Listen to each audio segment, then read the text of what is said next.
அனைவருக்கும் வணக்கம். சங்கத்தமிழ் காட்சிக்கூடம் மதுரையின் சார்பில் நடைபெறும் 6வது சங்கத்தமிழ் கூடல் நிகழ்வு இது. இந்நிகழ்விற்கு சங்க பாடல்களில் சுற்றுச்சூழல் பாதுகாப்பு குறித்து உரையாற்ற வருகின்றார் முனைவர் இரா நடராசன் ஐயா அவர்கள். ஐயா அவர்களை மேடையில் அமருமாறு அன்போடு கேட்டுக்கொள்கின்றேன். எங்களின் அழைப்பினை ஏற்று இங்கு வருகை தந்திருக்கும் அமெரிக்கன் கல்லூரி பள்ளியின் மாணவ கண்மணிகள், ஆசிரிய பெருமக்களையும் அனைவரையும் வருக வருக என்று வரவேற்று மகிழ்கின்றேன். நிகழ்ச்சியின் தொடக்கமாக தமிழ்தாய் வாழ்த்து.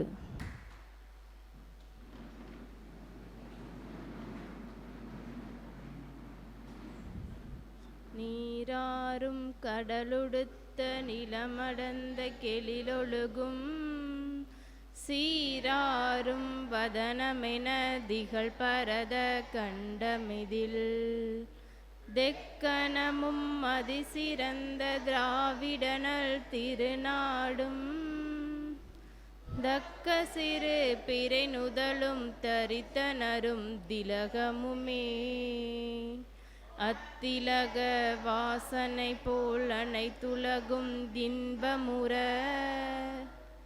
எத்திசையும் புகழ் மணக்க இருந்த பெரும் தமிழனங்கே தமிழனங்கே உன் சீரிலமை திறம் வியந்து செயல் மறந்து வாழ்த்துதுமே வாழ்த்துதுமே வாழ்த்துதுமே. நன்றி. சங்கத்தமிழ் காட்சிக்கூட நிகழ்வுகளுக்கு எங்களுக்கு அடித்தளமாக இருந்து எங்களையெல்லாம் இயக்கி கொண்டிருக்கும் உலகத்தமிழ் சங்கத்தின் தனி அலுவலர் பொறுப்பு முனைவர் அவ்வை அருள் ஐயா அவர்களுக்கு முதலில் என்னுடைய வணக்கத்தினை இங்கு தெரிவித்துக் கொள்கின்றேன். இன்றைய நிகழ்ச்சியில் சங்க பாடல்களில் சுற்றுச்சூழல் பாதுகாப்பு குறித்து உரையாற்ற உள்ள காந்தி நினைவு அருங்காட்சியகத்தின் கல்வி அலுவலரும் காப்பாட்சியருமாக பொறுப்பு வகிக்கும் முனைவர் இரா நடராசன் ஐயா அவர்களை சங்கத்தமிழ் காட்சிக்கூடம் மதுரையின் சார்பில் வருக வருக என்று வரவேற்று மகிழ்கின்றேன். வணக்கம் ஐயா. எங்களின் அழைப்பினை ஏற்று இங்கு வருகை தந்திருக்கும் அமெரிக்கன் கல்லூரி பள்ளியின் மாணவ கண்மணிகளையும் ஆசிரிய பெருமக்களையும் வரவேற்று மகிழ்கின்றேன். அனைவருக்கும் காலை வணக்கம். மாணவர்கள், இது உங்களுக்கான நிகழ்வு. இது நீங்கள் இப்போ எங்கே வந்திருக்கீங்க அப்படின்னா சங்கத்தமிழ் காட்சிக்கூடம். இந்த இடம் பேர் என்னதுன்னா சங்கத்தமிழ் காட்சிக்கூடம். சரியா? இங்கே வந்து சங்க இலக்கியங்கள் நிறைந்த ஓவியங்கள்லாம் இங்கே வரைஞ்சி நாங்கள் காட்சிப்படுத்தி வச்சுருக்கோம். சங்க இலக்கியங்கள் அப்படின்னா நற்றிணை, குறுந்தொகை, ஐங்குறுநூறு இதெல்லாம் கேள்விப்பட்டிருக்கீங்களா? அகநானூறு, புறநானூறு இதெல்லாம் இருக்குல்ல. இதில் இந்த இலக்கியங்கள்ல இருந்து ஒரு சில பாடல்களை மட்டும் ஓவியமாக வரைஞ்சி இங்கே காட்சிப்படுத்தி வச்சுருக்கோம். சரியா? இந்த சங்க இலக்கியங்கள் பற்றி நீங்கள் ஒரு அறிஞ்சுக்கிறணும், இப்படியான இளம் தலைமுறையினர் அறிஞ்சுக்கிறணுங்கிறது தான் எங்களுடைய நோக்கம். அதற்காகத்தான் வாரம் தோறும் இந்த தொடர் நிகழ்வுகள் நடைபெற்று வருகின்றது. இதுவரை 5 நிகழ்வுகள் நடைபெற்றிருக்கிறது. இது 6வது நிகழ்வு. சரியா? இன்னைக்கு வந்து சங்க பாடல்களில் சுற்றுச்சூழல் பாதுகாப்பு அப்படிங்கிற தலைப்பில் ஐயா பேச வந்திருக்காங்க. மாணவர்கள் அமைதியாக இருந்து கவனிக்கணுங்கிறத நான் கேட்டுக்கிறேன். சரியா?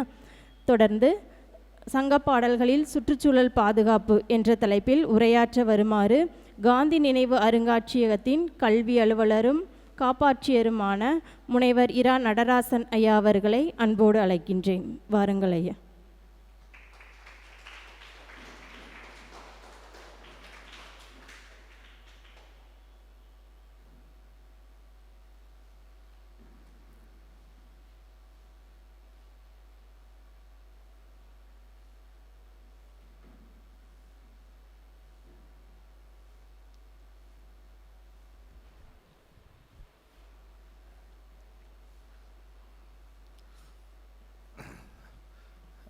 அனைவருக்கும் வணக்கம்.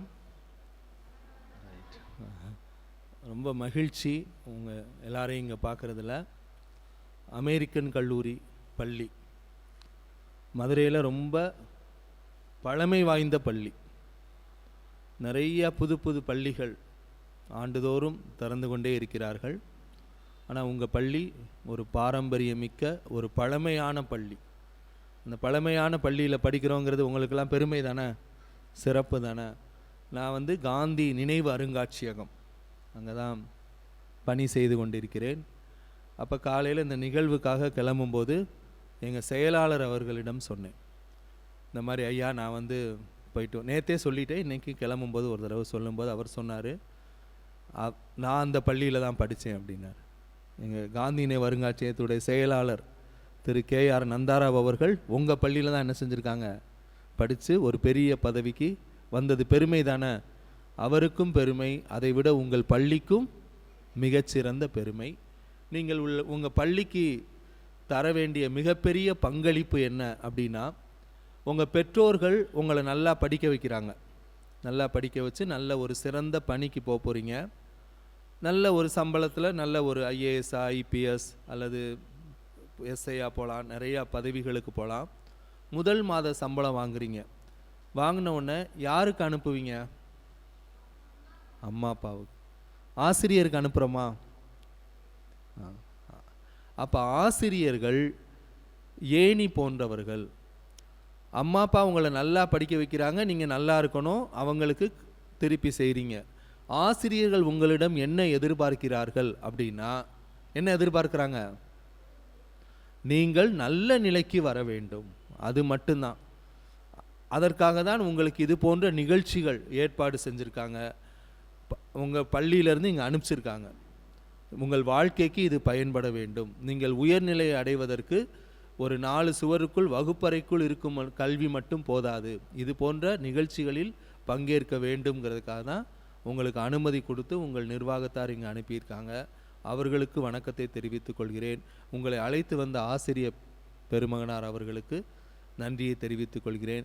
ஏன்னா இன்றைக்கி பொதுவாக மாணவர்களை வெளியே கூட்டிகிட்டு வருவதற்கு ஆசிரியர்கள் பயப்படுறாங்க. ஏன் பயப்படுறாங்க?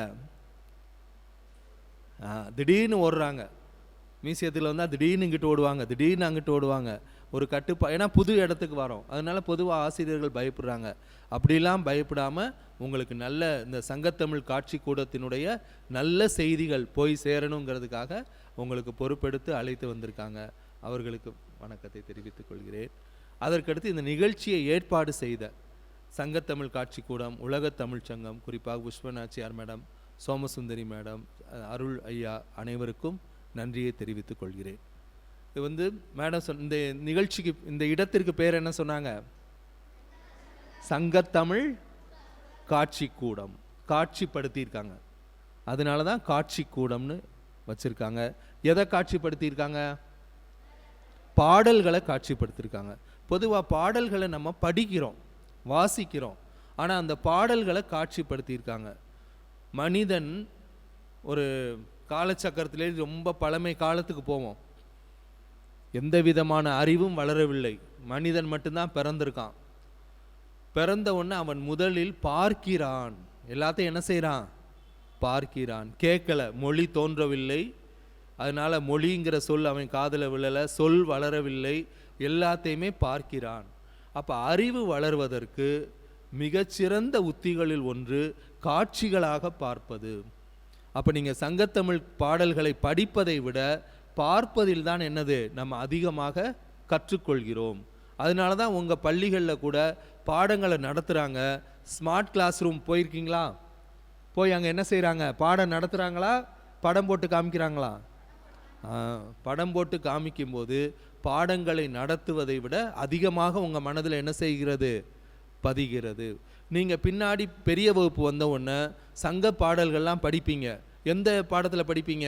அறிவியல்லையா படிப்பீங்க? தமிழில் படிக்க போகிறீங்க. அப்போ அதற்கு முன்னோட்டமாக இங்கே உங்களை அழைத்து வந்திருக்காங்க. இது உங்களுக்கு எதிர்காலத்தில் பாடத்திட்டத்துக்கும் உதவும். இப்பையும் நீங்கள் போகக்கூடிய போட்டிகள், பேச்சு போட்டி, கட்டுரை போட்டி போன்றவற்றிற்கும் இந்த நிகழ்வு வந்து கண்டிப்பாக உங்களுக்கு உதவும். சரி, இப்போ தலைப்பு என்ன சொன்னாங்க அம்மா? என்ன தலைப்பில் பேச வந்திருக்கோம் நாங்கள்? சங்க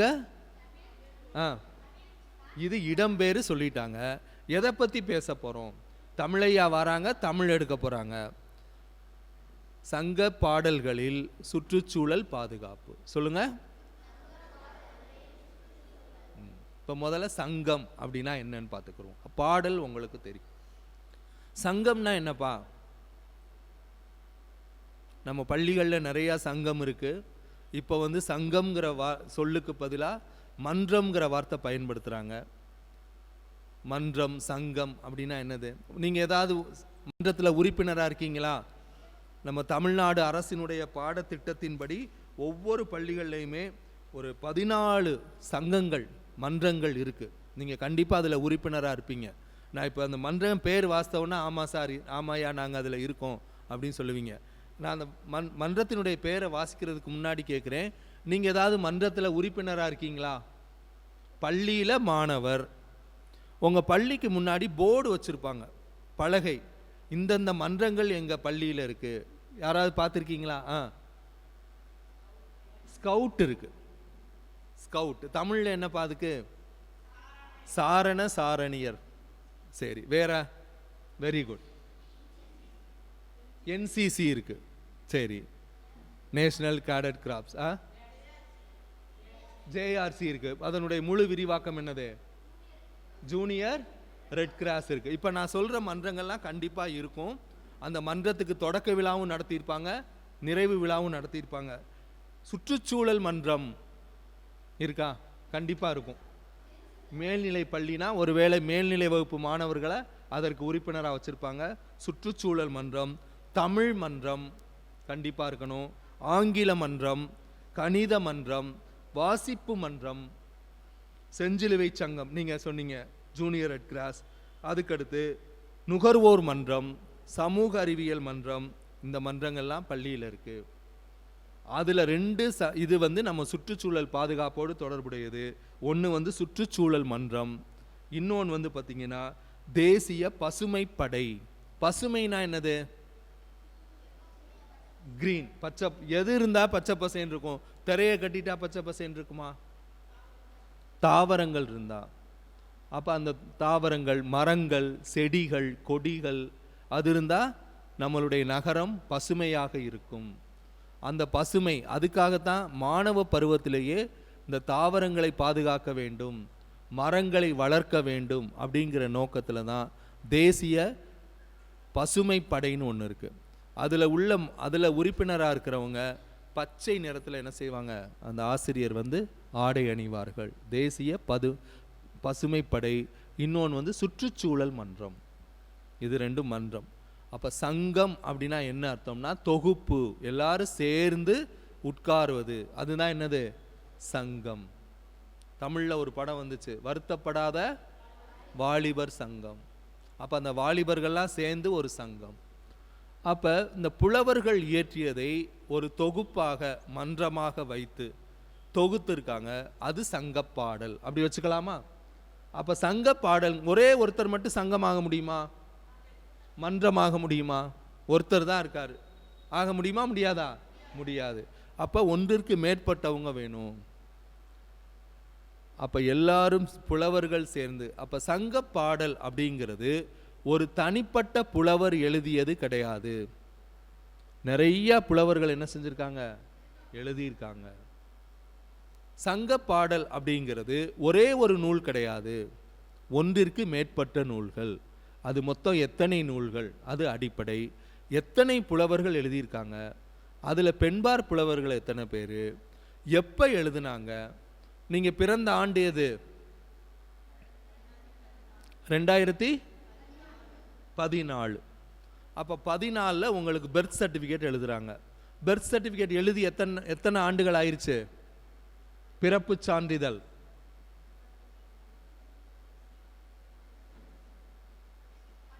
12 ஆண்டுகள் ஆயிடுச்சு. அப்ப சங்க பாடல்கள் எழுதி எத்தனை ஆண்டுகள் ஆயிடுச்சு? இதை நம்ம முதல்ல அடிப்படையில் பார்த்துருவோம். அப்ப சங்கம்னா என்னன்னு பார்த்துட்டோம். சுற்றுச்சூழல்னா என்னன்னு பார்ப்போம். சுற்றுச்சூழல்னா என்னப்பா? எது நம்மளை சுற்றி உள்ளது சுற்றுச்சூழல். உங்களை சுற்றி என்னென்ன இருக்கோ அது என்னது? சுற்றுச்சூழல். அதை நம்ம பாதுகாக்க வேண்டும். இதில் 2 விதமான சுற்றுச்சூழல் இருக்கு. ஒன்று பார்வையில் படுறத, அசிங்கமாக இருக்கிறத சுத்தமாக வச்சுக்கிறது, அதுதான் குப்பைகள். ஒரு இடம், இப்போ இந்த இடம் சுத்தமாக இருக்கிறது, நமக்கு மகிழ்ச்சியாக இருக்கா இல்லையா? இருக்கு. நம்ம பள்ளி சுத்தமாக இருக்கு, மகிழ்ச்சியாக இருக்கா இல்லையா? இல்லை. அப்போ குப்பை இல்லாமல் வைத்துக்கொள்வது ஒரு சுற்றுச்சூழலில் ஒன்று. இன்னொரு சுற்றுச்சூழல் என்ன அப்படின்னா, நம்மளை சுற்றி என்னென்ன இருக்கு? 5 பூதங்கள், பஞ்சபூதங்கள் என்னென்ன இருக்கு? Very good. நிலம்,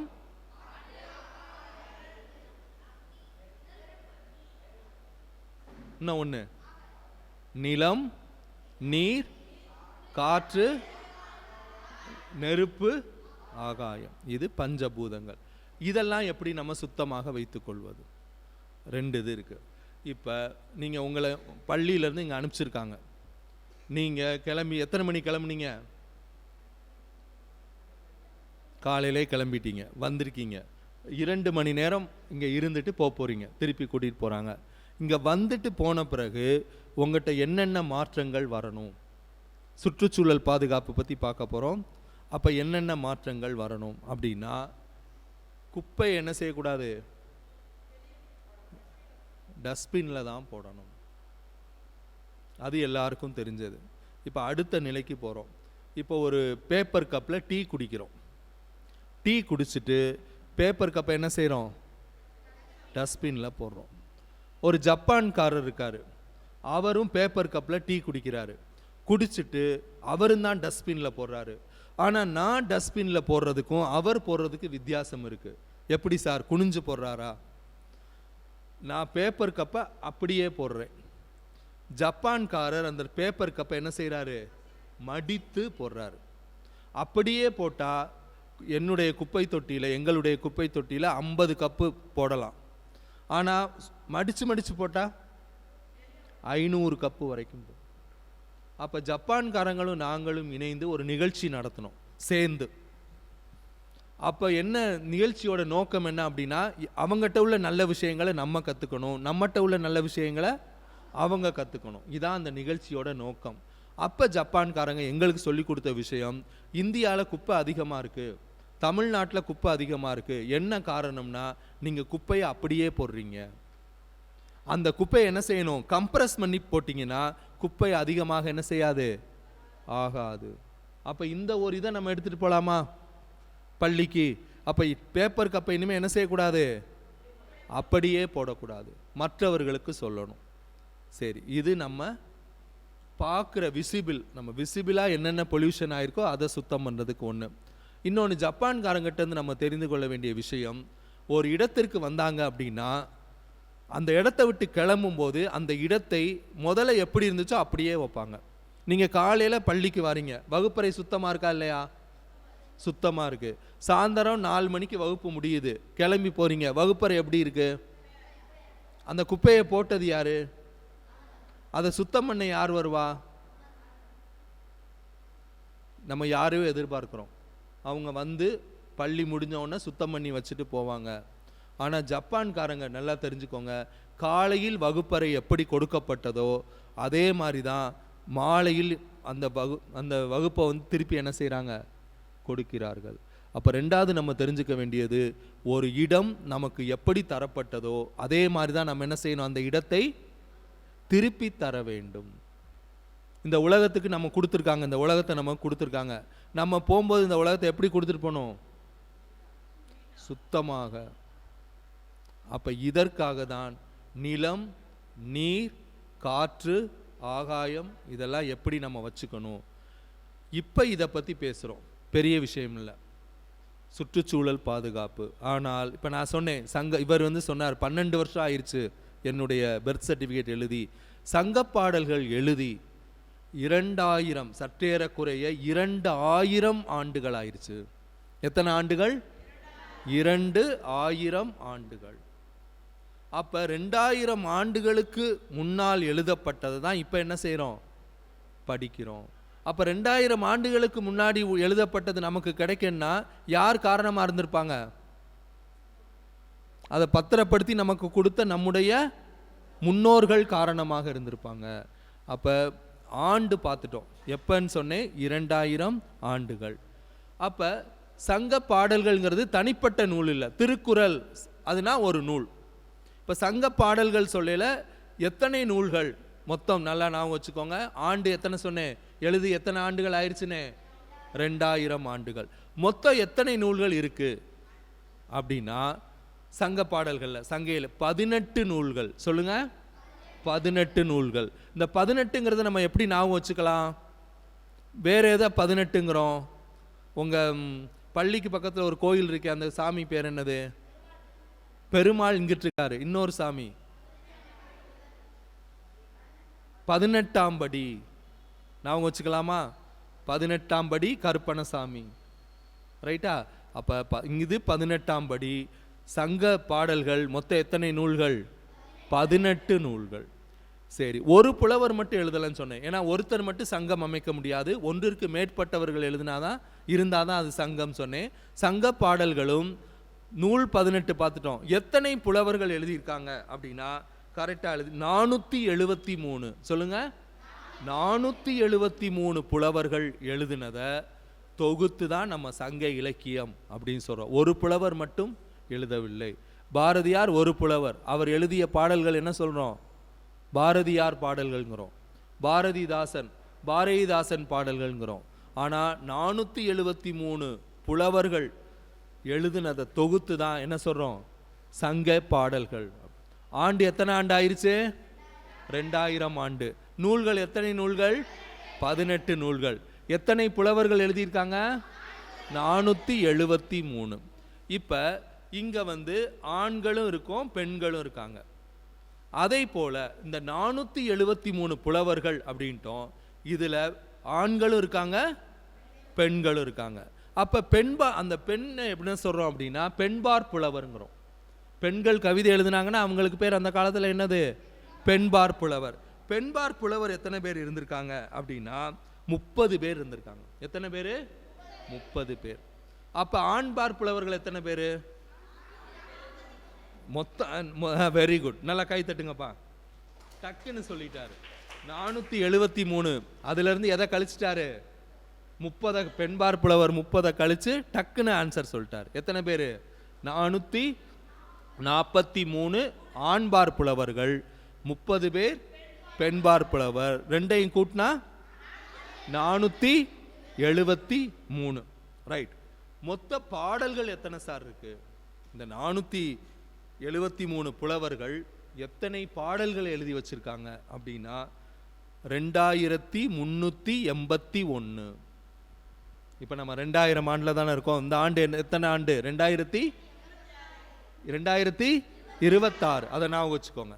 அப்போ 2381 பாடல்களை சேர்த்து தான் சங்க பாடல்கள் அப்படின்னு சொல்லி சொல்கிறோம். எழுதப்பட்ட ஆண்டு 2000 ஆண்டு ஆயிடுச்சு சார் ஏறக்குறைய. மொத்த பாடல்கள் 2381 பாடல். மேடம் சிறப்பாக சொன்னாங்க. தேர்ந்தெடுக்கப்பட்ட பாடல்களை தான் என்ன செஞ்சுருக்கோம்?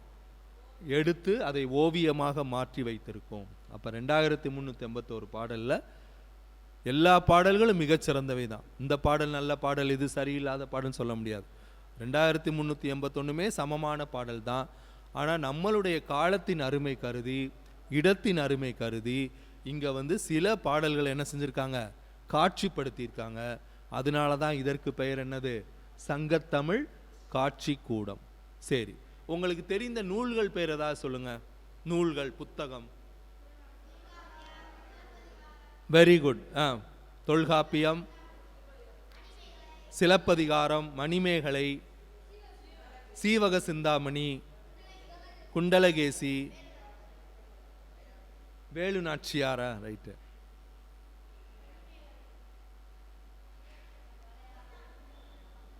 வளையாபதி. காப்பியங்கள் பேர் சொல்லிட்டீங்க.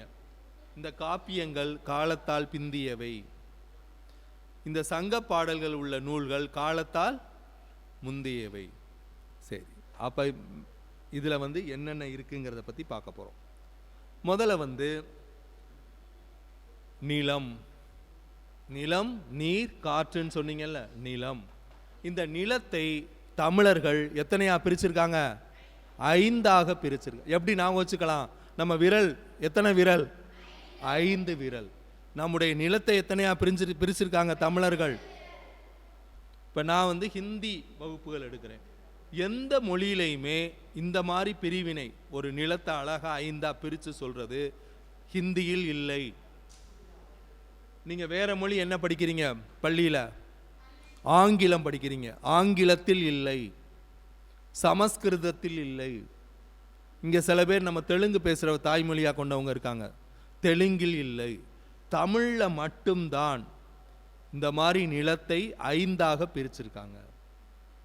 அப்போ இந்த நிலத்தை பற்றிய அறிவு தமிழர்களுக்கு ஏற்கனவே இருந்திருக்கு. நம்ம புதிய விஷயங்களை இப்போ நம்ம அவங்களுக்கு சொல்லித்தர வேண்டிய தேவையில்லை. சங்க பாடல்கள் இருந்தால் நம்ம கற்றுக்கொள்பவர்களாக என்ன செய்கிறோம் இருக்கிறோம். இந்த சுற்றுச்சூழல் பாதுகாப்பை பொறுத்தவரை எல்லாவற்றையுமே பற்றி தமிழர்கள் சிந்தித்து மிகச்சிறந்த பாடல்களாக நமக்கு கொடுத்துருக்காங்க. அதை நம்ம படிக்கவே நம்ம சுற்றுச்சூழல் அறிவு என்ன செய்யும், வளர்ந்து விடும். நம்ம வெளிநாடுகளிலிருந்து கற்றுக்கொள்வதற்கு எதுவும் இல்லை. ஏன் நம்ம வெளிநாடுகள்லேருந்து சுற்றுச்சூழல் பாதுகாப்பு பற்றி படிக்கிறோம் அப்படின்னா, நம்ம சங்க பாடல்களை என்ன செய்யலை, படிக்கலை. நம்மகிட்ட இருப்பதை வெளியே என்ன செய்கிறோம், தேடிக்கொண்டிருக்கிறோம். 5ஆ பிரிச்சிருக்காங்கன்னு சொல்லியாச்சு. என்னென்னவா பிரிச்சாங்க? அது பஞ்சபூதங்கள். நிலம், நீர், நெருப்பு, காற்று, ஆகாயம்ங்கிறது பஞ்சபூதங்கள். நம்மளை சுற்றி இருக்கு. நிலம் இருக்கு, நீர் இருக்கு, காற்று இருக்கு, ஆகாயம் இருக்கு. இது இந்த நிலத்தை 5ஆ பிரிச்சிருக்காங்க. இப்போ நான் சொன்ன வெரி குட். குறிஞ்சி. சரி, இப்போ எல்லாரும் சேர்ந்து சொல்ல வேணாம், யாராவது ஒருத்தர் மட்டும் சொன்னா போதும். ஒலி மாசுபாடு கேள்விப்பட்டிருக்கீங்களா? ஒலி மாசுபாடுனா என்ன சார்? ஒலினா என்ன அர்த்தம்? சவுண்ட். அது எப்படி மாசடையுது? திடீர்னு ஒரு சத்தம் கேட்குது, பஸ்ஸு போகுது, ஹாரன் அடிக்கிறாங்க. அந்த ஹாரன் நமக்கு இனிமையா இருக்கா, இனிமை இல்லாமல் இருக்கா? இனிமை இல்லாமல் இருக்கிறது. அப்போ ஒலி மாசுபாடு அடைகிறது. சத்தம், தொழிற்சாலையினுடைய சத்தம், பெரிய சத்தம் தொடர்ந்து கேட்டு, அது ஒலி மாசுபாடு. எல்லாரும் சேர்ந்து சொல்லும்போது ஒரு ஒலி மாசுபாடு ஏற்படுகிறது. அப்போ யாராவது ஒருவர் சொல்லும்போது எப்படி இருக்கு? இனிமையாக இருக்கிறது கேட்பதற்கு. அதனால தான் நம்ம யாரை கேட்குறோமோ அவங்க சொல்லுங்க அப்படின்னு சொன்னோம். இப்போ யாராவது ஒருத்தர் எந்திரிச்சு சொல்லுங்க, 5 பேரும் சொல்லுங்க.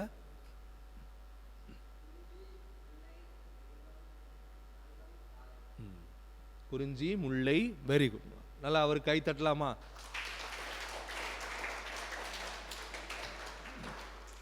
நீங்கள் பள்ளி மாணவர்கள் கண்டிப்பாக வளர்த்து கொள்ள வேண்டிய திறன் என்ன அப்படின்னா, உங்களுக்குள்ளேயே பேசக்கூடாது, இங்கே பேசணும். எழுந்து ஆசிரியர் கூப்பிட்டு, அதான் மேடை பேச்சு பயிற்சி. ஒரு நல்ல மாணவனுக்கு இலக்கணம் என்ன அப்படின்னா, மாணவன் எழுந்து வகுப்பறை முன்பு பேச தெரிய வேண்டும். உங்களுக்குள்ளேயே பேசிக்கிறது நல்லது கிடையாது. அதனால் இப்போ அவருக்கு நல்லா பயம் இல்லாமல் எழுந்து என்ன செஞ்சார், சொன்னார். அது தவறான விடையாக இருக்கலாம், சரியான விடையாக இருக்கலாம், அது கிடையாது இது.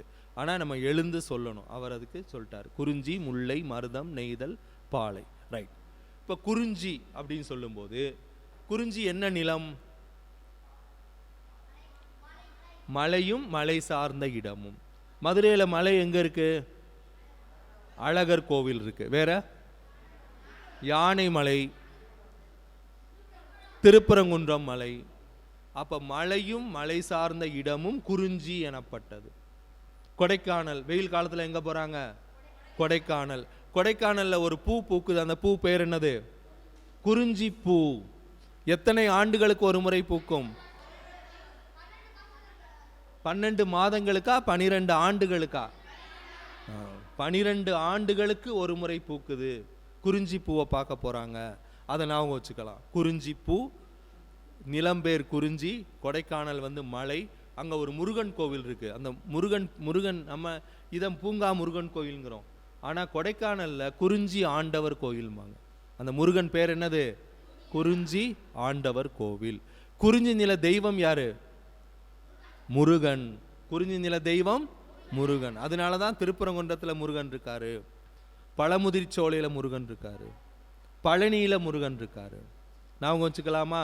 குறிஞ்சினா நிலமும் நிலம் சார்ந்த இடமும், மலையும் மலை சார்ந்த இடமும். அந்த மலை சார்ந்த இடத்துல இது. அங்க என்ன நீர்நிலை? என்ன நீர்நிலை? ஆறு, ஏரி, குளம்லாம் நிலத்துல இருக்கு. ஆனா மலையில இருக்கும். என்னது அந்த நீர்நிலைக்கு பேர்? என்னது? அருவி.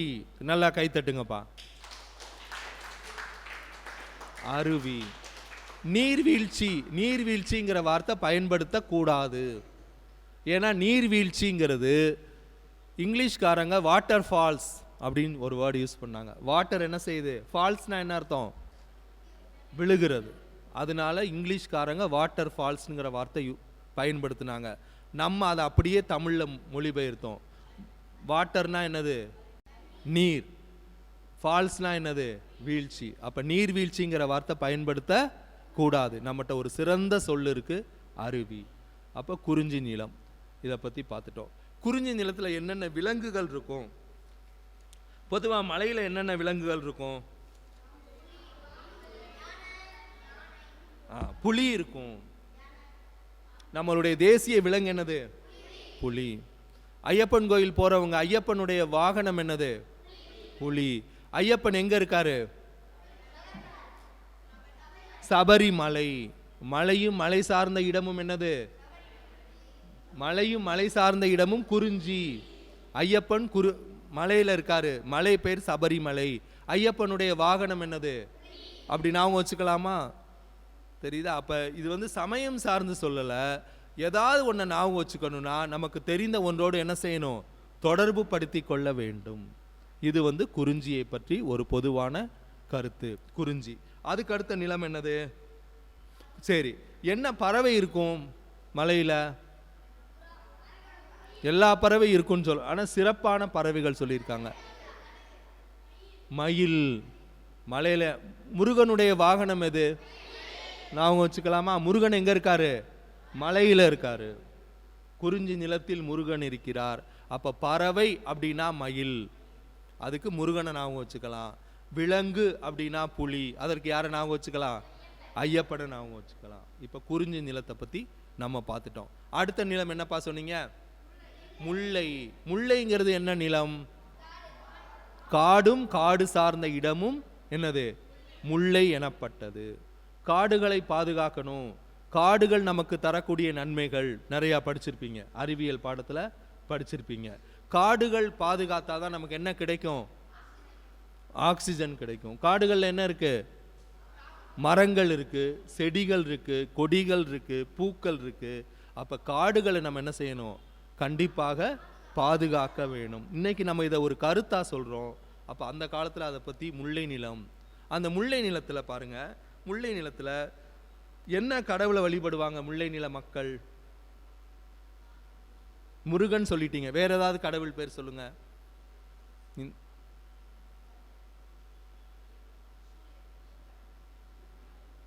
அழகர் கோவில்ல மலை இருக்கு, ஆனா மலையை சுத்தி என்ன இருக்கு? காடு இருக்கு. அப்ப அதை முல்லை நிலமா வச்சுக்கலாமா? முல்லை நிலத்துல யார் இருக்கா? அழகர் கோவில். அழகருங்கிறது யாரு? திருமால். அழகருங்கிறது யாரு? பெருமாள், திருமால். அப்ப முல்லை நில மக்கள் யாரை வழிபட்டாங்க? திருமாலை வழிபட்டனர். இப்படி ஞாபகம் வச்சுக்கிட்டே போகணும். நிறைய இருக்கு. என்ன பறவை இருக்கும் அது நம்ம இது கிடையாது, ஒரு அறிமுகத்துக்காக நான் சொல்றேன். குறிஞ்சி, முல்லை. அதுக்கடுத்து மருதம். மருதம்ங்கிறது என்ன? என்ன நிலம்? வயலும் வயல் சார்ந்த இடமும். நம்ம ஒரு பெரிய மிகப்பெரிய விஞ்ஞானி ஆகலாம், 18 மணி நேரம் அவர் ஆய்வகத்தில் இருக்கலாம்.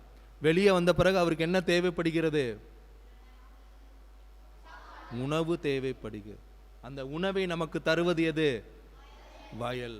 அப்ப அந்த வயலினுடைய முக்கியத்துவம், விவசாயம் செய்ய வேண்டிய முக்கியத்துவம். ஒரு வயல்னா எப்படி இருக்கும்? அதுல என்னென்ன பறவைகள் இருக்கு, நீர்நிலை என்னது, அதெல்லாம் எதுல பத்தி படிக்கிறாங்க? மருத நிலம். அதுக்கடுத்து என்னது? குறிஞ்சி, முல்லை, மருதம். அடுத்து என்னது? நெய்தல்.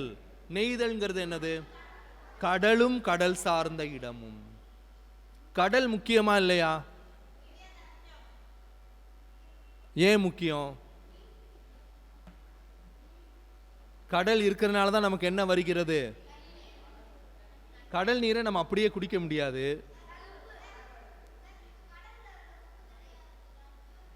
உப்பு தண்ணியை பியூரிஃபை பண்றோம், அது ஒண்ணு. கடல் நீர் ஆவியாகி எங்க போகுது? மேல போகுது. திருப்பி மீண்டும் என்ன செய்கிறது? மழையாக பொழிகிறது. நிறைய பேர் சொல்றாங்க, சார் நம்ம ஆறுகள் போற தண்ணியை பூரா நம்ம தேக்கி எழுது, கடல் போற நீர்லாம் வீணாகும் நீருங்கிறாங்க. கடல்ல போய் விடுறோம், கடல்ல போய் விடுறோமே சார், வீணாகுது. ஆனா கடலில் குறிப்பிட்ட அளவு நீர் என்ன செய்யணும்? இருக்க வேண்டும். ஆற்று நீர் எதற்கு போகணும்? நம்மளும் பயன்படுத்தணும், கடலுக்கும் போக வேண்டும். அப்போ கடலுக்கு போகிற நீரை ஃபுல்லாக நம்ம தடுத்து என்ன செய்யக்கூடாது, நிறுத்தக்கூடாது. அந்த ஒரு கருத்தை நீங்கள் தெரிஞ்சுக்கோங்க. கடல் வந்து முக்கியம். அப்போ கடலில் உள்ள மக்கள் முக்கிய உணவாக என்ன சாப்பிட்றாங்க, மீனை சாப்பிட்றாங்க.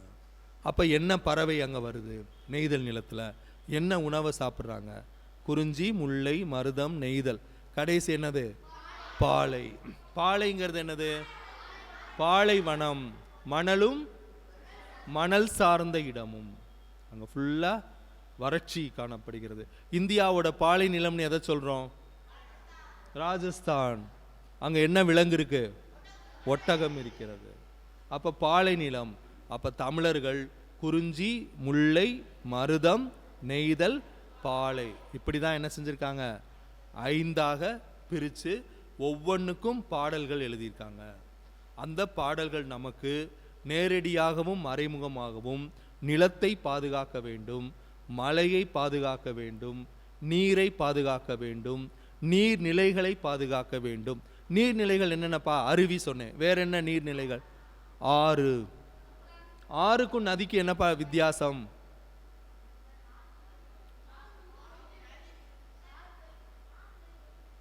சும்மா உங்களை தெரிஞ்சுக்கிறக்காக கேட்குறேன். சில பேர் வைகை ஆறு ரைட்டா, வைகை நதி ரைட்டா, வேற ஒன்றும் இல்லை, நீங்கள் தெரிஞ்சுக்கணுங்கிறக்காக தான் சொன்னேன். இது ஒன்றும் பெரிய டெக்னிக்கல் கொஸ்டின் இல்லை, நம்ம தெரியாட்டினாலும் தப்பு இல்லை உங்களுக்கு ஆன்சர். நதி என்பது வடமொழி சொல், நம்மளுடைய சொல் கிடையாது. ஆறு என்பது தூய தமிழ் சொல். நம்ம தமிழ்நாட்டில் பேசுகிறோம், கூடுமான வரை ஆங்கிலம் நீக்கி பேச வேண்டும். அதில் கொஞ்சம் நமக்கு ஒரு விழிப்புணர்வு இருக்குது. எது எது ஆங்கில மொழி சொல், அந்த விழிப்புணர்வை பற்றி நம்ம ஆங்கில மொழி சொல்லை நீக்கி பேசிக்கிட்டு இருக்கோம். ஆனால் வட சொல்லையும் நீக்கி கூடுமானவரை என்ன செய்யணும், பேசணும். அப்போ நதி என்பது வடமொழி சொல், சமஸ்கிருதம். ஏன் வடமொழி சொல் அப்படின்னா வடக்க உள்ளவங்க பேசுனாங்க, அதனால அதற்கு வடமொழி சொல். நம்மளாம் எந்த பகுதியில் இருக்கோம், தெற்கே இருக்கிறோம். அப்போ அந்த நதிங்கிற சொல்லை நீக்கிட்டு ஆறுங்கிற சொல்ல தான் இனிமேல் நம்ம என்ன செய்யணும், பயன்படுத்த வேண்டும். தமிழில் 2ஆக பிரிக்கிறாங்க, காரணப்பெயர், இடுகுறி பெயர். காரணத்தோடு வந்தால் காரணப்பெயர். நாற்காலி என்ன பெயர், 4 கால் இருப்பதால் நாற்காலி, காரணப்பெயர். ஆறு என்பதும் காரணப்பெயர். என்ன சார் ஆறுனா, இது தெரியும், 1 2 3 4 5 6. வைகை ஆறுன்னு சொல்கிறோம். வைகைங்கிறது ஆறோட பேர். ஆறு எப்படி சார் காரணப்பெயர், தமிழில் காரணப்பெயர். ஆறு எப்படி உருவாகுது அப்படின்னா, மழை நீர் நிலத்தை அறுத்து கொண்டு ஓடியதால் அரு அரு அருன்னு சொல்லியிருக்காங்க. மழை நீர் விழுகுதுப்பா, நிலத்தை என்ன செய்யுது, அறுத்துட்டு போகுது, 2ஆ நிலத்தை பிரிச்சுட்டு ஓடுது. அப்போ உருவானது மழை நீர், நிலத்தை அறுத்து கொண்டு ஓடியதால் உருவானது ஆறு எனப்பட்டது. அப்போ காரணப்பெயரா இடுகுறி பெயரா, காரணப்பெயர். தெரிஞ்சுக்கிறோமா, ரைட். அப்போ ஆறு இருக்கு, ஏரி இருக்கு. ஏரி, ஏரினா என்னப்பா, ஏரி பற்றி சொல்லியிருக்காங்க சங்க இலக்கியத்தில், எல்லா நீர்நிலைகள் பற்றியும் வருது. ஏரி உழவு தொழிலுக்கு பயன்படுவது என்ன கருவி, இப்போ ஆசிரியர்கள் கரும்பலகை, சாக்பீஸ் பயன்படுத்துகிறோம். உழவு தொழிலுக்கு என்ன முக்கியமான கருவி, என்ன கருவி, விவசாயம் செய்வதற்கு எது இல்லாமல் உழ முடியாது, வயல் பார்த்துருப்பிய சொல்லுங்க, ஏர். ஏர் வச்சு தான் என்ன செய்கிறாங்க, நிலத்தை உழுகிறார்கள். அந்த விவசாயத்திற்கு முக்கியமானது ஏர். அந்த விவசாய தொழிலுக்கு பயன்படும் நீரை வைத்திருப்பதால் அதற்கு பேர் என்னது, ஏரி. எல்லாமே தமிழில் காரணத்தோடு தான் வைத்திருக்கிறார்கள். அருவி, கடல், அப்புறம் நம்ம என்னென்ன பார்த்துருக்கோம், நீர்நிலைகள். வேற என்ன நீர்நிலை இருக்கு, கண்மாய் இருக்கு. வேற இன்னும் இருக்கே, கோயிலில் உள்ளதை என்ன சொல்வோம், குளம். அப்புறம் ரொம்ப சின்னதாக அதுக்கு பேர் என்ன சொல்வோம், குட்டை. நிலம், இதில் கடல், குட்டை. இதை வச்சு ஒரு பாடல் வருது, சங்கத்தமிழ் பாடல். என்ன அப்படின்னா, குட்டைனா கொஞ்சமாக நீர் இருக்கிறது குட்டை, தண்ணி கொஞ்சோஞ்சு தான் இருக்கு, தண்ணி குட்டை. ஒரு ஆண்மான் ஒரு பெண்மான், தண்ணி கொஞ்சமாக இருக்கே அப்படின்னு சொல்லிட்டு இந்த ஆண்மான் என்ன செய்யுதான், தண்ணி கொஞ்சமாக இருக்குது, நம்மனா என்ன செய்வோம், தண்ணி கொஞ்சமாக இருக்குது, யாராவது ஒருத்தர் 2 பேர் இருக்கோம், யாராவது ஒருத்தர் குடிக்கணும், என்ன பண்ணுவோம், ஆளுக்கு பாதி பாதி குடிப்போம். ரைட்டு. இந்த பெண்மான், ஆண்மான் பெண்மான் 2 இருக்கு. இந்த ஆண்மான் நினச்சிச்சான் இந்த பெண்மான் இந்த தண்ணீரை ஃபுல்லாக குடிக்கட்டும் அப்படிங்கிறதுக்காக தண்ணியை குடிக்காம சும்மா வாயை வச்சுட்டே என்ன செய்யுது, இருக்கிறது. அப்போ பெண்மான் குடிக்குது. புரியுதா என்னங்கிறது? அப்போ அந்த மானுக்கு இடையான அந்த மானை பற்றி புலவர் பார்த்துருக்காரு, குட்டையை பற்றி பார்த்துருக்காரு, அந்த நிகழ்வை பார்த்துருக்காரு. ஒரு பாடல்கள் கவிதைகள் எழுதணும்னா நம்ம சுற்றுச்சூழலை நன்கு பார்க்க வேண்டும். அதான் நான் முதல்ல சொன்னேன், மனிதன் முதலில் அறிவு வளர்வதற்கு பயன்படுத்தப்பட்ட உத்தி என்னது, பார்ப்பது. பார்ப்பதன் மூலமாகத்தான் அறிவை வளர்த்து கொண்டான். அப்ப எல்லா நிகழ்வுகளையும் நாம் கவனத்தோடு என்ன செய்யணும், பார்க்க வேண்டும். ஆசிரியர் பாடம் நடத்திக்கிட்டு இருக்கும்போது பாடத்தை பார்க்க வேண்டும், ஆசிரியரை பார்க்க வேண்டும். வெளியே என்ன செய்யக்கூடாது, பார்க்க கூடாது. பார்ப்பதன் மூலமாகத்தான் அறிவு வளர்ந்தது. மனிதன் முதலில் அறிவு வளர்ந்த போது அதிகமாக பார்த்தது சூரியனை. ஏன்னா சூரியன் வருது, மறையுது, இருட்டாயிருது. அவனுக்கு ரொம்ப ஆச்சரியமா இருக்கு, இது என்ன ஏதோ ஒன்று வானத்துல வருது, வந்த உடனே நமக்கு எல்லாமே கண்ணுக்கு தெரியுது, அது மறைஞ்ச உடனே எல்லாமே மறைஞ்சு போயிருது, இருட்டாயிருச்சு. அதனால தான் உலகத்தில் எல்லா மொழிகளிலுமே சூரியனுக்கு அதிக பெயர்கள். மனிதன் அதிகமாக பார்த்தது எதை, சூரியனை பார்த்தான். அதுக்கடுத்து தாமரையை பார்த்தான். சூரியன் வந்த உடனே என்ன மலர்கிறது, தாமரை மலர்கிறது. அப்போ அவன் 2ஐயும் பார்க்குறான். ஒரு சூரியன் வருது, ஒரு பூ மலருது. சூரியன் போன உடனே இந்த பூ என்ன செய்யுது, வாடி போயிடும். அப்புறம் மறுநாள் சூரியன் வருது, அதனால தான் இந்த பூவை அதிகமாக பார்த்தான், தாமரையை. தாமரைக்கும் உலகத்தில் எல்லா மொழிகள்லையுமே அதிக பெயர்கள் இருக்குது. அப்போ நம்ம சங்க இலக்கியத்தில் ஒரு புலவர்கள், இத்தனை புலவர்கள் நமக்கு பாடல்களை கொடுத்துருக்காங்க அப்படின்னா அவர்கள் எல்லாவற்றையும் என்ன செஞ்சுருக்காங்க, நம்மளை சுற்றி நடப்பதை என்ன செஞ்சுருக்காங்க, பார்த்திருக்கிறார்கள். அந்த பார்வை சாதாரணமாக பார்க்கறது வேற. அப்போ மனதை கவனத்தை செலுத்தி பார்த்துருக்காங்க. அப்போ மான் தண்ணி குடிப்பதை அந்த புலவர் பார்த்ததனால் மட்டும்தான் அந்த மாதிரி ஒரு கவிதையை எழுத முடிந்தது. ஏதோ 2 மான் தண்ணி குடிக்குதுன்னு அவர் பாட்டு போய்கிட்டே இருந்தால் அந்த பாடல் நமக்கு என்ன செஞ்சுருக்காது, கிடைத்திருக்காது. அப்போ இது நமக்கு தரக்கூடிய செய்தி என்ன அப்படின்னா, நீங்கள் உங்கள் சுற்றுச்சூழலில் நடப்பதை கண்டிப்பாக என்ன செய்யணும், பார்க்க வேண்டும். வகுப்பறையில் ஆசிரியர் பாடம் நடப்பதை பார்க்க வேண்டும். சாதாரணமாக பார்த்தா மட்டும் பத்தாது, மனதை செலுத்தி என்ன செய்யணும், பார்க்க வேண்டும். இப்போ நீர்நிலைகள் பற்றி நிறைய பாடல்களில் நேர்முகமாகவும் மறைமுகமாகவும் வருது நீர். அதுக்கடுத்து காடுகள் சொன்னீங்க. காடுகள் என்னது, அதில் என்ன அதிகமாக இருக்கு, புலி வேற எது, மரங்கள். இந்த மரங்களை பற்றி நிறைய குறிப்புகள் சங்க பாடல்ல வருது. மரம் ஏன்பா நமக்கு முக்கியம், ஆக்சிஜன் தேவை. மரம் நமக்கு ஆக்சிஜனை தருகிறது. வேற மரத்துக்கு இன்னொரு பேர் என்னப்பா, மரத்துக்கு மரம் ஒரு பேர், இன்னொரு பேரு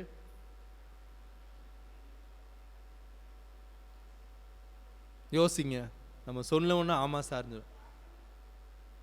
மரத்திற்கு இன்னொரு பெயர் தரு. சொல்லுங்க, தரு. நிறைய பேர் சொல்றாங்க தரு என்பது வடமொழி சொல்லுங்கிறாங்க. வடக்க பேசின என்ன மொழி, வடமொழி தருங்கிறது. ஆனா இல்லை, தரு என்பது தமிழ் சொல். எதனால தரு அப்படின்னு பேர், மரம் நமக்கு தருகிறது. ஒரு நாள் மட்டுமா தருது ஆக்சிஜனை, இன்னைக்கு ஆக்சிஜன் கொடுத்துட்டேன்ப்பா போதும், நாளைக்கு என்னால் கொடுக்க முடியாது. நம்ம யாராவது பணம் கேட்டால் என்ன செய்கிறோம், நண்பன் பென்சில் கேட்டால் நேத்தே நான் கொடுத்தேன்ல பென்சில், இன்னைக்கு நான் என்ன செய்ய மாட்டேன், கொடுக்க மாட்டேன், எத்தனை நாள் தான் உனக்கு தருவேன். ஆனால் மரம் நமக்கு சொல்லுதா, நாள்தோறும் தந்து கொண்டே இருக்கிறது. நீங்கள் சொன்ன மாதிரி ஆக்சிஜனை தருது. வேற என்ன தருது, இலைகள், பூக்கள், காய்கள், கனிகள். நம்மகிட்ட இருந்து அது என்ன எதிர்பார்க்குது, நம்மகிட்ட இருந்து எதையுமே எதிர்பார்க்கவில்லை, நமக்கு தந்து கொண்டே இருப்பதால் தான் அதற்கு பெயர் என்னது, தரு. அப்ப தரு என்பது தமிழ் சொல் அப்படின்னு சொல்லி நிறுவியிருக்காங்க. இந்த மரங்களை பற்றி புலவர்கள் சங்கப்பாடலில் எழுதியிருக்காங்க. நம்மால் சுற்றுச்சூழல் பாதுகாப்பில் என்ன செய்ய முடியும்னா 2 விஷயம் பண்ண முடியும். ஒன்று என்ன அப்படின்னா, மரங்களை வெட்டாமல் இருப்பது. அப்படியே போய்கிட்டே இருக்கோம், கிளையை ஒடிச்சு விடுறோம், போய்கிட்டே இருக்காங்க, நல்ல அழகான பூச்செடிகள் வச்சுருக்காங்க, பையன் என்ன பண்ணுறான், இலைய கிள்ளி போட்டுட்டே போகிறான். ஏன்னா அவனுக்கு நடக்கும்போது அது ஒரு பொழுதுபோக்கு. அந்த மாதிரி செயலை செய்யாமல் இருப்பது. இப்போ என்னுடைய வரல திடீர்னு மடக்குனா எப்படி இருக்கும்? வலிக்கும். அப்போ ஒரு இலையை கிள்னா எப்படி இருக்கும்? நம்ம தாவரங்களுக்கு உயிர் உண்டு என்று நினைப்பதில்லை. அதனால தான் ஈஸியாக இது பண்ணுறோம். காந்தி சொல்கிறாரு, மரங்களை பயன்படுத்த வேண்டும், ஆனால் தேவைக்கு ஏற்ற அளவில் பயன்படுத்த வேண்டும். மகாத்மா காந்தியடிகளுக்கு ஒரு முறை பல்வழி. அப்போ என்ன பண்ணியிருக்காரு அப்படின்னா, ஒருத்தரை கூப்பிட்டு வேப்பலை பறிச்சுட்டு வான்னு சொல்லியிருக்காரு. கேட்பவர் மகாத்மா, சாதாரண ஆளா பெரிய ஆளா? பெரிய ஆள். அப்போ அவர் என்ன பண்ணியிருக்காரு, கேட்பவர் மகாத்மா, மிகப்பெரிய உலக தலைவர், அவருக்கு போய் 4 வேப்பலை மட்டுமா கொடுக்கறது? சிறப்பாக இருக்காது. ஒரு கிளையவே ஒடிச்சிட்டு வந்திருக்காரு. மகாத்மா என்ன செஞ்சிருப்பாரு? சந்தோஷப்பட்டிருப்பாரா? நம்ம 4 இலை கேட்டோம், நமக்கு எவ்வளவு கொடுத்துட்டாரு? நம்மளை மதித்து பெரியாளா நினைச்சு ஒரு பெரிய கிளையவே ஒடிச்சிட்டு வந்து கொடுத்துட்டாரு. ஆனால் மகாத்மா வருத்தப்பட்டார். எத்தனை இலை வேண்டுமோ அத்தனை இலை மட்டும்தான் என்ன செய்யணும்? பறிக்க வேண்டும். ஒரு இலையை கூட ஆய்வகத்தில் உற்பத்தி பண்ண முடியாது. செடி மரம் வச்சு மரம் விதை நடுறீங்க, கண்டிப்பா வளரும் நம்ம சொல்ல முடியுமா? தண்ணி ஊத்தினாலும் வளரும்னு சொல்ல முடியுமா? மனிதனால் ஒரு இலையை கூட ஆய்வகத்தில் உருவாக்க முடியாது. அப்படிப்பட்ட ஒரு இதை நாம் குறைவாக பயன்படுத்த வேண்டும். அப்ப சங்க இலக்கியத்துல மரங்களை பற்றி, நம்ம மரத்தை மரமா பார்க்கிறோம், ஆனா சங்க இலக்கியத்துல எப்படி பார்க்கறாங்க அப்படின்னா, சகோதரியாக பார்க்கிறார்கள். எப்படி பார்க்கறாங்க? சகோதரி. சகோதரினா யாரு? தங்கச்சி. இன்னொன்னு யாரு? அக்கா. சங்க இலக்கியத்துல அக்காவா பார்த்துருக்காங்க. ஒருத்தங்க தூங்கிட்டு இருக்கும் போது நம்ம பேசுவோமாப்பா? பேசுவோமா மாட்டோமா? ஏன் மாட்டோம்? அவங்களுக்கு டிஸ்டர்ப் இருக்கும். 2 நண்பர்கள், அவன் சொல்றான், நீ வா அந்த மரத்தடிக்கு வா, நம்ம பேசணுங்கிறான். இரவு நேரம் வா, இரவு நேரம் நீ வா, மரத்தடிக்கு வா, பேசணும். அப்ப அந்த பெண் சொல்றா, அந்த மரத்தை என்னுடைய அம்மா மரம் என்று சொல்லி வளர்க்கவில்லை. என்ன சொன்னாங்க? உன்னுடைய அக்கா என்று சொல்லி வளர்த்தார்கள். மரம் அந்த நேரம் இரவு நேரத்துல நம்ம மரத்துக்கு கீழே நின்று பேசினா யாருக்கு தொந்தரவா இருக்கும்? மரத்துக்கு தொந்தரவாக இருக்கும். ஆதலால் மரத்துக்கு கீழே நின்று பேசக்கூட நான் வரமாட்டேன். ஏன்னா அது எங்கள் வீட்டின் வாசலில் உள்ள மரம், அது மரம் அல்ல, அது என்னுடைய அக்கா. இவ்வளவு தூரம் ஒரு மரத்தை நம்ம இன்னைக்கு சாதாரணமாக மரத்தை பார்த்துட்டு கடந்து போயிடும். இந்த மரத்தை ஒரு சகோதரியாக மதித்த பாடல்கள் பற்றி எழுதியிருக்காங்க. அதற்கடுத்து ஒரு புலவர் வண்டியில் போய்கிட்டு இருக்கார், தேரில். அந்த காலத்து தேர் என்னது? தேர் தானே வண்டி. போய்கிட்டு இருக்கார். மணி, தேரில் மணி இருக்கும்ல, மணி அடிச்சுக்கிட்டே இருக்கு. இந்த மணி அடிக்கடிக்க என்ன ஆகுதுன்னா, பூ இருக்கு, பூவில் வண்டுக்கள் இருக்கு. இந்த மணி சத்தம் கேட்டு இந்த வண்டு என்ன செய்யுது? இங்கிட்டு அங்கிட்டு இங்கிட்டு அங்கிட்டு அப்படியே அலமோதுது, என்ன செய்யன்னு தெரியாம. அவருக்கு பார்த்த உடனே ரொம்ப வருத்தமா இருக்கு. இந்த தேரோட ஒளி, மணி எழுப்பும் ஒளியினால் இந்த வண்டுகள் என்ன செய்யுது? தொந்தரவுக்கு ஆளாக்கப்படுகிறது. என்ன பண்ணலாம்? தேரை நிறுத்திடலாமா? மணி என்ன பண்றாருன்னா, எது அடிக்குதோ அதை நூலை வச்சு என்ன செய்யறாரு? கட்டி விடுகிறார். இப்ப என்னுடைய தேர் போலாம், என்னுடைய தேர் போனாலும் என்னுடைய தேரில் உள்ள மணி ஒளி என்ன செய்யாது? எழுப்பாது. ஆதலால் வண்டுகள் தொந்தரவில்லாமல் பூவில் உள்ள வண்டை என்ன செய்யும்? எடுக்கும். ஒரு வண்டை பார்த்து கூட, அதற்கு கூட ஒரு இரக்க உணர்வு. அந்த மாதிரி தான் நம் முன்னோர்கள் என்ன செஞ்சிருக்காங்க? இருந்திருக்கிறார்கள். அப்ப இந்த உலகம் நமக்கு மட்டும், யாருக்கு சொந்தமானது? மனிதர்களுக்கு சொந்தம். மனிதர்களுக்கு சொந்தம் கிடையாது. உலகத்துல கடைசியா தோன்றியவன் மனிதன். எல்லாமே தோன்றிருச்சு. புலி தோன்றிடுச்சு, சிங்கம் தோன்றிடுச்சு, மரங்கள் வளர்ந்துருச்சு, பூ மலர்ந்துருச்சு, யானை வந்துருச்சு, கடைசியா வந்தவங்க தான் நம்மளாம். குரங்கு வந்துருச்சு, கடைசியா வந்தவங்க தான் நம்ம. கடைசியா வந்தவங்க உலகமே எனக்கு சொந்தம்னு என்ன செய்யக்கூடாது, சொல்லக்கூடாது. முதல்ல வந்தது சொல்லலை. அப்ப இந்த உலகம் யாருக்கு சொந்தம் அப்படின்னா அனைவருக்கும் சொந்தமானது. வண்டுக்கும் சொந்தமானது, மயிலுக்கும் சொந்தமானது, புலிக்கும் சொந்தமானது, ஆடுக்கும் சொந்தமானது. மனிதன் உரிமை என்ன செய்யக்கூடாது, எடுத்துக்கொள்ளக்கூடாது. இன்னொரு புலவர் போய்கிட்டு இருக்காரு. இவராது வண்டு பார்த்துட்டு, இன்னொரு புலவர் தாவரத்தை பார்த்துட்டு அப்படியே மன வருத்தப்படுகிறார். ஒரு முல்லை கொடி, முல்லை கொடிக்கு படர கொம்பு இல்லை. அப்ப இவர் என்ன பண்றாரு, எதை தன்னுடைய இதா கொடுக்கிறாரு, தேரை கொடுக்கிறார். அவர் பேர் என்னது, பாரி.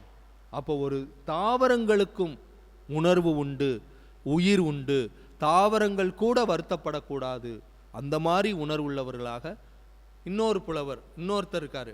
அவர் என்ன பண்றார் அப்படின்னா, மயில், மயில் ஆடுது.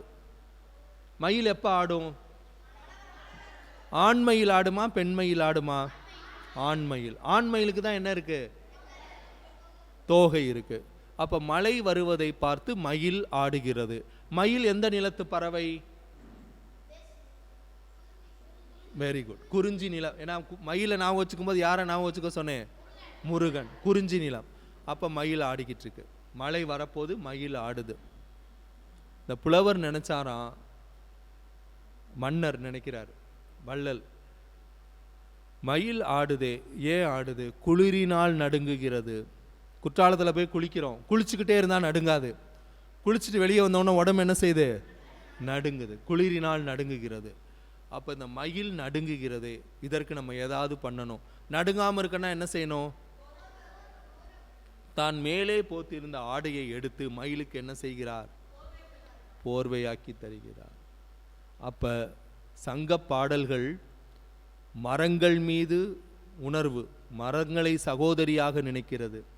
பறவைகள், அதுக்கடுத்து விலங்குகள், வண்டுகள் எல்லாவற்றையும் ஒருங்கிணைத்துதான் இந்த உலகம் நமக்கு மட்டும் சொந்தமல்ல, அனைவருக்கும் சொந்தமானது அப்படின்னு. இன்னொரு பாடல் ஒன்று, எலியை எதுப்பா பிடிக்கும், எலி தொந்தரவு அதிகமாக இருக்கு, என்ன வளர்க்குறோம், பூனை வளர்க்குறோம். அப்போ பூனை எலியை பிடிக்கும், நமக்கு இப்போ தெரியுது. வேற எது எலியை பிடிக்கும், பாம்பு பிடிக்கும், அது நமக்கு தெரியுது. ஆனால் இன்னொன்று எலியை அதிகமாக பிடிக்குமா, அது சங்கப்பாடல் படித்து தான் தெரிஞ்சுக்க முடியும். ஆந்தை, வேற எது பிடிக்குது, ஆந்தை எலியை பிடிக்கும். இது சங்கப்பாடலை படித்தவொன்னே தான் தெரியுது. அப்போ சங்கப்பாடலை படிப்பதால் தான் நமக்கு அறிவியல் பூர்வமான உண்மைகள் தெரிய வருகின்றன. அப்போ பூனை மட்டும் எலியை பிடிக்காது, பூனையும் பிடிக்கும்.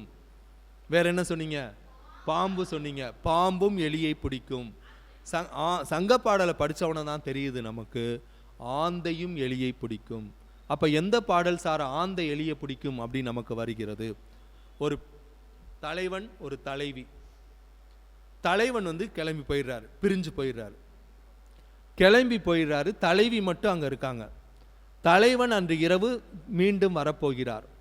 அப்போ அந்த தலைவி சொல்றா, ஊரோட எல்லைப்புறத்தில் ஒரு மரம் இருக்கிறது, மிகப்பெரிய மரம். மரம் எப்படிப்பட்ட மரம், மிகப்பெரிய மரம். அந்த மரம் எங்க இருக்கு, ஊரோட எல்லை பகுதியில் இருக்கு. அந்த மரத்துல ஒரு பொந்து இருக்கிறது, அந்த பொந்துக்குள்ள ஒரு ஆந்தை இருக்கிறது. அந்த ஆந்தைட்ட போய் இந்த தலைவி சொல்றா, என்னை விட்டு பிரிந்து சென்ற தலைவன் இன்னைக்கு திரும்பி வருகிறான், நாங்கள் இரவு நான் அவனை சந்தித்து பேச போகிறேன். அப்ப நீ என்ன பண்ணுவ, ஆந்தை ஆந்தை எப்பப்பா முழிச்சிருக்கும், நைட்டு முழிச்சிருக்கும். இவங்க எப்ப பேச போறாங்க, நைட்டு பேச போறாங்க. அப்ப அந்த தலைவி ஆந்தைட்ட சொல்றா, நீ மிகப்பெரிய மரத்தில் ஒரு பொந்தில் இருக்கக்கூடிய ஆந்தையே, நீ இரவு பூரா முழிச்சிருப்ப. உன்னுடைய மரத்துக்கு, இது ஆந்தைக்கு நகம் எப்படி இருக்கும், கூர்மையாக இருக்கும். உன்னுடைய கூரிய நகங்களை வைத்து இந்த மரத்தை பிடிச்சிருப்ப. ஆந்தை அப்பப்ப என்ன செய்யும், சத்தம் போடும். ஆந்தை அலறும், நீ அப்பப்ப இரவு அலறுவாய். நீ அலறல் சத்தத்தை கேட்டு மக்கள் முழிச்சிருவாங்க. நான் உன்னை கேட்டுக்கிறேன், இன்னைக்கு இரவு மட்டும் நீ அலறக்கூடாது, சத்தம் எழுப்பக்கூடாது. நீ எழுப்பக்கூடிய சத்தம் எப்படி இருக்கும் அப்படின்னா, பறை ஓசை. பறை அடிக்கும்போது எப்படி சத்தம் வரும்? அந்த மாதிரி ஒரு ஒலி வரும். பறை அடிக்கும்போது திடீர்னு மக்கள் முழிப்பாங்க. அது மாதிரி நீ அலறும்போது மக்கள் முழிச்சிருவாங்க. நீ இன்னைக்கு அப்படி சத்தத்தை எழுப்பக்கூடாது. ஏன் சத்தம் எழுப்பக்கூடாதுங்கிறா? டிஸ்டர்ப் ஆகுது. இவங்க 2 பேரும் பேச போறாங்க. நீ இது செஞ்சா நான் உனக்கு ஒன்று செய்வேங்கிறா. எனக்காக நீ இன்னைக்கு இரவும் சத்தம் எழுப்பாமல் இருந்தால் நான் உனக்கு ஒன்று பண்ணுவேன். ஆந்தைக்கு மிக பிடித்தது என்னது? எலி. அந்த எலியை பிடித்து நெய்யிலே சமைத்து உனக்கு உணவாக தருவேன். நீ எனக்காக சத்தம் எழுப்பாமல் இருக்க வேண்டும். நான் உனக்கு எலியை பிடித்து எதில் சமைப்பேன்? நெய்யிலே சமைத்து. 2 பேரும் ஒரு அக்ரிமெண்ட் போடுறாங்க. அப்ப ஆந்தை எலியை பிடிக்கும் அப்படிங்கிறது யாருக்கு தெரிஞ்சிருக்கு? தலைவிக்கு, அந்த பெண்ணுக்கு தெரிஞ்சிருக்கு. ஆந்தைக்கு என்ன பிடிக்குங்கிறது யாருக்கு தெரிஞ்சிருக்கு? அந்த பெண்ணுக்கு. அதனால தானே பிடிச்சதை கொடுக்க முடியுது. அப்ப சங்க பாடல், பறவையை பத்தி படிக்கிறது ஆன்காலஜிங்கிறாங்க. ஒரு பறவை எப்படி இருக்கும், எந்த இடத்தில் வாழும், எந்த நேரத்தில் முழிச்சிருக்கும், என்ன உணவை சாப்பிடும், அது எல்லாத்தையும் படிக்கிறது இந்த ஒரே பாடல்ல அதை பத்தி வருது. அப்ப சங்க பாடல்கள் நமக்கு காட்டக்கூடிய என்ன மேடம்? அப்ப சங்க பாடல்கள் நமக்கு காட்டக்கூடிய செய்தி என்ன அப்படின்னா, எல்லாவற்றையும் என்ன செய்யணும்? கவனத்துடன் இருக்கணும் சொன்னா, பார்க்கணும் சொன்னா, பார்க்க வேண்டும். ஆசிரியர் பாடம் நடத்தும் போது என்ன செய்யணும்? ஆசிரியரை பார்க்க வேண்டும். வெளியே என்ன செய்யக்கூடாது? பார்க்க கூடாது. இப்ப இவ்வளவு புலவர்களும் பார்த்ததால் மட்டும்தான் நமக்கு மிகச்சிறந்த பாடல்களை நமக்கு கொடுத்திருக்கிறார்கள். அதுக்கடுத்து நீங்க உள்ள வரும்போது கவனிச்சிங்களா இல்லையான்னு தெரியல, ஒரு போர்டு இருந்துச்சா? அந்த போர்டில் என்ன இருந்துச்சு? பூக்கள். எத்தனை பூக்கள்? 99 பூக்கள். அப்ப இவ்வளவு பூக்களை யார் லிஸ்ட் அவுட் பண்ணி சங்க பாடல்ல? என்ன உங்களுக்கு தெரிஞ்ச பூ அதுல என்னப்பா இருந்துச்சு? வாழைப்பூலாம் இருந்துச்சா? வாழைப்பூவை நம்ம சாப்பிட்றோம், அதுல வாழைப்பூ இருந்துச்சா? சங்குப்பூன்னு ஒரு பூ. எல்லா விதமான பூக்கள். அப்ப இந்த பூக்களை பற்றிய குறிப்பு நம்ம பெரியவங்களா என்ன பாட்னின்னு படிப்பீங்க, தாவரவியல். அப்ப தாவரவியல் மாணவர்கள் கூட, அவர்களுக்கு கூட தெரியாத பூக்களுடைய பெயர்கள் நம்ம பாடல்கள் என்ன இருக்கு? சங்க பாடல்கள் இருக்கிறது. அப்ப தாவரங்கள், விலங்குகள், பறவைகள், நீர்நிலைகள், உணவு வகைகள். நம்ம இப்ப என்ன உணவு சாப்பிட்றோம்? மதியம் சோறு. சோறு என்ன? அரிசி சோறு சாப்பிடுகிறோம். ஆனால் பழந்தமிழர்கள் என்னென்ன உணவுகள்லாம் சாப்பிட்டாங்க? ஊன் சோறு, அதுதான் இன்னைக்கு பிரியாணிங்கிறோம். வேற களி சாப்பிட்டுருக்காங்க. என்னென்ன தானியங்கள் சாப்பிட்டாங்க? கம்பு, திணை, சோளம், வரகு, தேன் அதிகம் பயன்படுத்தியிருக்காங்க. இன்னைக்கு இனிப்புனாலே நம்ம ஜீனி மட்டும் பயன்படுத்துகிறோம். அப்போ தேன் பயன்படுத்தி உள்ளது. இதை பற்றிய குறிப்புகள் சங்க பாடல்களில் அதிகம் இருக்கின்றன. அவர்கள் எப்படிப்பட்ட வாழ்க்கை முறையை மேற்கொண்டார்கள், என்னென்ன உணவு வகைகளை அவர்கள் சாப்பிட்டார்கள், என்னென்ன தொழில் செய்தார்கள். என்ன தொழில் பண்ணாங்க? விவசாய தொழில். அப்போ மருத நிலத்தில் உள்ளவங்க விவசாயம் பண்ணியிருப்பாரு. குறிஞ்சி நிலத்தில் உள்ளவர், குறிஞ்சி நிலத்தில் மீன் இருக்காதுல்லப்பா, மலைப்பகுதியில் வேட்டையாடுதல் பண்ணியிருப்பாங்கல்ல குறிஞ்சி நிலத்தில். அப்போ உணவு கிடைக்கணும்ல, இயல்பாக வாழ்ந்திருக்கிறார்கள். அப்புறம் நெய்தல் நிலத்தில் உள்ளவங்க என்ன தொழில் பண்ணியிருப்பாங்க? மீன் பிடித்தல். மீன் அதிகமாக வந்துருச்சு, என்ன பண்ணுறது? ஒரே நாளில் சாப்பிட முடியாது, பாதுகாத்து வைக்கணும். என்ன பண்ணியிருக்காங்க? உப்பு சேர்த்து கடல் கரையில் என்ன செஞ்சிருக்காங்க? காய வைத்திருக்கிறார்கள்.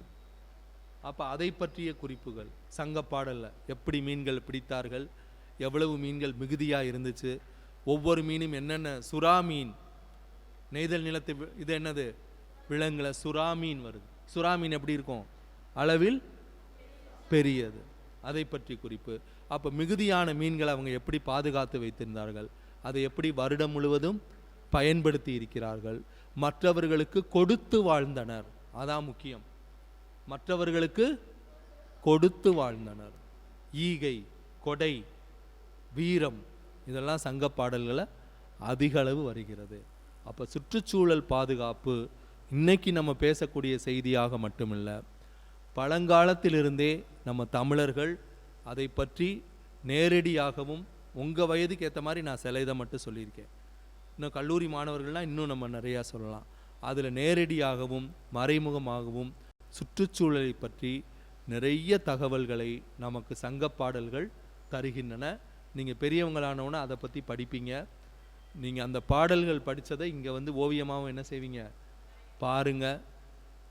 உங்களுக்கு வாழ்க்கையில் தமிழ் மொழி வந்து ஒரு சிறந்த வழிகாட்டுதலாக கண்டிப்பாக அமையும் என்று சொல்லி, இந்த வாய்ப்பு கொடுத்த நம்ம சங்கத்தமிழ் காட்சி கூடத்திற்கும் அம்மா அவர்களுக்கும் உலகத்தமிழ் சங்கத்திற்கும் உங்களை இங்கு அழைத்து வந்த ஆசிரியருக்கும் மாணவ செல்வங்கள் அனைவருக்கும் என்னுடைய நன்றியை தெரிவித்து கொண்டு விடை பெறுகிறேன். நன்றி, வணக்கம். ஒரு ஃபீட்பேக் மட்டும் கேட்போம். சங்க பாடல் எழுதி ஏறத்தாழ எத்தனை ஆண்டுகள் ஆயிடுச்சுன்னு? புலவர்கள் எண்ணிக்கை, இது நூல்கள் எண்ணிக்கை 18. இந்த மாதிரி ஏதாவது ஒன்று தெரிஞ்சதோட ரிலேட் பண்ணி நம்ம ஞாபகம் வச்சுக்கோங்க. நன்றி.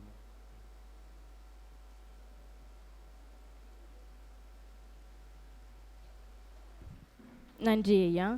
சங்க இலக்கியம் நிலத்தை 5 திணைகளாக பிரித்து இயற்கையோடு இணைந்த வாழ்வியலை முன்வைக்கிறது. ஐயா சொன்னாங்க, நிலங்கள் பிரிக்கும்போது குறிஞ்சி, முல்லை, மருதம், நெய்தல், பாலை அப்படிங்கிற 5 வகை நிலங்களாக பிரித்து தங்களுடைய வாழ்வியலை தொடங்கினாங்க சங்ககால மக்கள். அந்த 5 வகை நிலங்கள் இங்கே இருக்கின்றது. அங்கே உள்ள நீர்நிலைகள் இது எல்லாமே மக்கள் எப்படி பாதுகாத்தாங்கங்கிறதையும் சொன்னாங்க. ஓரறிவு படைத்த தாவரம் முதல் 5 அறிவு படைத்த ஆவினங்கள் வரை தேவையை ஆய்ந்தறிந்து சுற்றுச்சூழலுக்கு எவ்வித பாதிப்பும் வராமல் நம் தமிழர்கள் அக்காலத்தில் செம்மாந்த வாழ்வு வாழ்ந்தனர் என்பதை சங்க இலக்கிய பாடல்கள் நிறைய நமக்கு சொல்லுகின்றன. இந்த காலத்தில் சுற்றுச்சூழல் பாதுகாப்புகள் அதிகரித்து வருகின்ற இந்த காலத்தில் சங்க இலக்கியம் காட்டிய அந்த இயற்கை வாழ்வியலை பின்பற்றி பசுமையான உலகை நாம் அனைவரும் உருவாக்குவோம். நம் இடத்தையும் நம் சுற்றுப்புறத்தையும் தூய்மையாக வைத்துக்கொள்வோம். சரியா? தொடர்ந்து ஐயா அவர்களுக்கு நன்றியினை தெரிவித்துக் கொள்கின்றேன். தொடர்ந்து மாணவர்கள் உங்களுக்கு சான்றிதழ் வழங்குகிறோம். நீங்கள் வரிசையாக நான் பேர் வாசிக்கும் போது சான்றிதழ் பெற்றுக்கொள்ளலாம். சரியா? முதலாவதாக சே நிரேஷன் சான்றிதழ் வழங்கி சிறப்பிக்குமாறு நடராஜன் ஐயா அவர்களை அன்போடு கேட்டுக்கொள்கின்றேன்.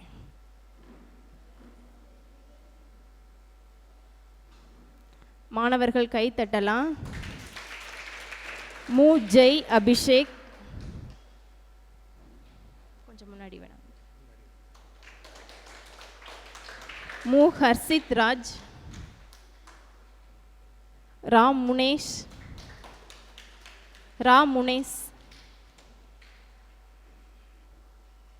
சா புகழேந்தி, சே கண்ணன், மு விஸ்வமூர்த்தி,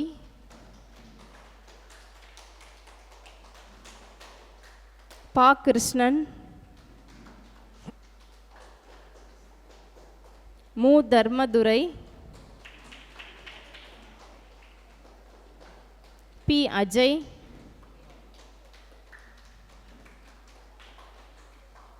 சி மேகநாதன்,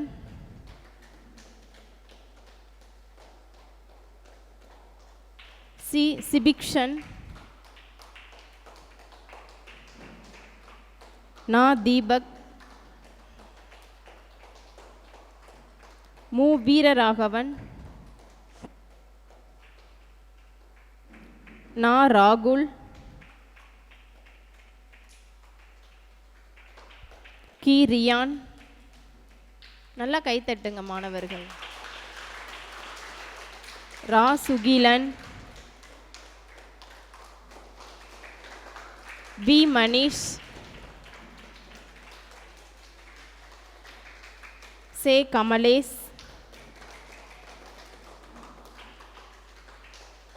சே ஹரிகிருஷ்ணன், மா சபரி,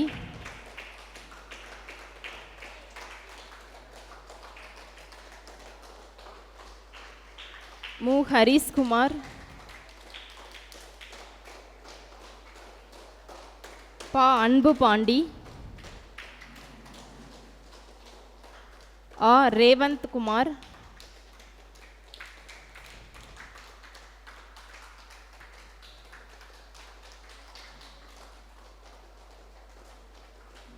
மா கருப்புச்சாமி,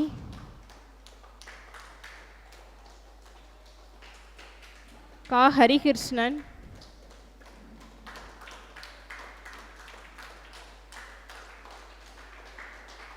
இ ஸ்ரீசாந்த், சே செல்வ விநாயகம்,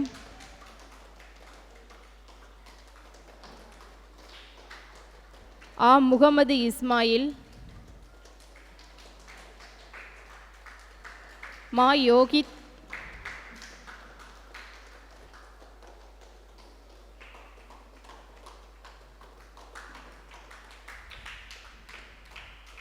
நன்றி நன்றி ஐயா. நிகழ்ச்சியின் நிறைவு பகுதிக்கு வந்துவிட்டோம். எங்களுக்கெல்லாம் உலக தமிழ்ச்சங்க நிகழ்வுகளுக்கும் எங்களுக்கும் அடித்தளமாக இருந்து எங்களை இயக்கிக் கொண்டிருக்கும் உலக தமிழ்ச்சங்கத்தின் தனி அலுவலர் அவ்வை அருள் ஐயா அவர்களுக்கு என்னுடைய நன்றியினை நேரத்தில் தெரிவித்துக் கொள்கின்றேன். நன்றி ஐயா. இன்றைய நிகழ்ச்சியில் சங்க பாடல்களில் சுற்றுச்சூழல் பாதுகாப்பு என்ற தலைப்பில் உரையாற்றிய காந்தி நினைவு அருங்காட்சியகத்தின் கல்வி அலுவலரும் காப்பாட்சியருமாக பொறுப்பு வகிக்கும் முனைவர் இரா நடராசன் ஐயா அவர்களுக்கு சங்கத்தமிழ் காட்சிக்கூடம் மதுரையின் சார்பில் நன்றியினை தெரிவித்துக் கொள்கின்றோம். நன்றி ஐயா. எங்களின் அழைப்பினை ஏற்று இங்கு வருகை தந்து நிறைய கேள்விகளுக்கு நீங்கள் பதில் சொன்னீங்க. ரொம்ப சந்தோஷமாக இருந்தது. ஏதாவது கொஞ்சம் தெரிஞ்சிருக்கா? சங்க இலக்கியம் பற்றி கொஞ்சம் தெரிஞ்சிருக்கீங்களா? சரி, இதுதான் வேணும். இந்த மாதிரி நிகழ்வில் அமைதியாக இருந்து கலந்துக்கிட்ட அமெரிக்கன் கல்லூரி பள்ளியின் மாணவ கண்மணிகளுக்கும் ஆசிரியர் பெருமக்களையும் உங்களை இங்கு அனுப்புவதற்கு உதவிய உங்கள் பள்ளியின் தலைமை ஆசிரியர் அவர்களுக்கும் நன்றியினை தெரிவித்துக் கொள்கின்றேன். நிகழ்வினை தொடர்ந்து நடத்துவதற்கு அனுமதி வழங்கிய மாவட்ட முதன்மை கல்வி அலுவலர் அவர்களுக்கும் இந்நேரத்தில் நன்றியினை தெரிவித்துக் கொண்டு நிகழ்வினை நிறைவு செய்கின்றோம். நன்றி, வணக்கம். நாட்டுப்பண் நாட்டுப்பண்